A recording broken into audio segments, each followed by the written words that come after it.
Քաղաքական կուլիսներում խոսակցություններ են պտտվում, որ իշխանությունը որոշել է հնարավորինս արագ կառուցել բուսաբանական այգու կյանքի պուրակը, որ վերջ դնի եռաբլուր պաշտոնական այցերին, սգո եւ տոնական օրերին հայրենիքի համար զոհվածների հիշատակը պաշտոնյաները հարգեն բուսաբանական այգում ու դրա համար լինի 1 օր։ Ռուբեն Ռուբինյանի եւ Գեգամ Նազարյանի ներկայացած Հենց դրա համար էլ օրեր առաջ ԿՊԱ-ականների քվեով հունվարի 27-ը դարձավ հայրենիքի պաշտպանության համար զոհվածների հիշատակի օր։ Մեր երկնային բանակը անհասկանալի դրա համար այդ պետական պաշտոնյաների այդ ուղերձներում ընդհանուր հայրենիքի պաշտպանության որը տեղավորվում է այս իշխանության ամբողջ քաղաքականության մեջ գլուխը ծռել այսպես թաքնվել հանգարց հարևանը չջղանանը հանգարց Ադրբեջանում հանգարց չմտածեն թե մենք հիշատակում ենք Ադրբեջանի թեմ իրականում ի պաշտպանություն Արցախի ինքնապաշտպանական մարտերում զոհված հազարավորների խոնարհում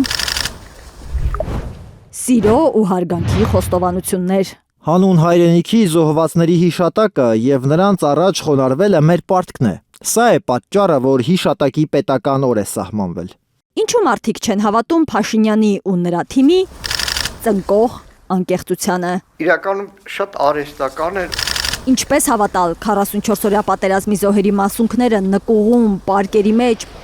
+12 ջերմաստիճանի տակ պահած Էսի մեր տղեկն են։ Պատերազմի զոհերի թիվը +-ով հաշված 4000-ի կարգի +-50 Եռաբլուրում զոհված տղաների ծնողներին քարշ տված իշխանության սիրո ու հարգանքի մասին խոստովանություններին։ Հարցին հարցով են պատասխանում Հայաստանի իշխանության ընդդիմախոսները։ այն խայտառակ փաստը որ պաշտպանության նախարարության կայքից 22 թվականի սկզբից անետացել է բանակի հիմքը հանդիսացող Արցախյան ազատամարտ բաժինը, որի հիման վրա է ձևավորվել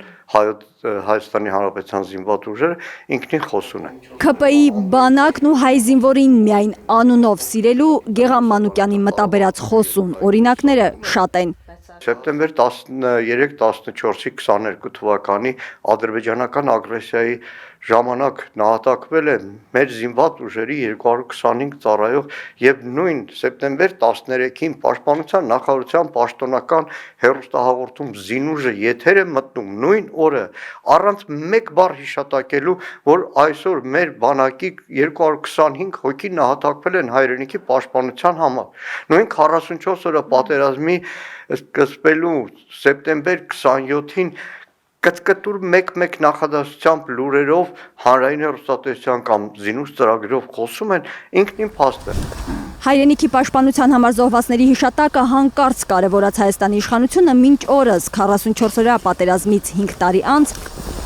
չի հրապարակել զոհերի ցանկը անուն առանուն, շարունակում է Գեգամ Մանուկյանը։ Եվ այն չկմեղությունը, գիտեք, զինհաշմանդամների հիմնադրամի զինապահում կա,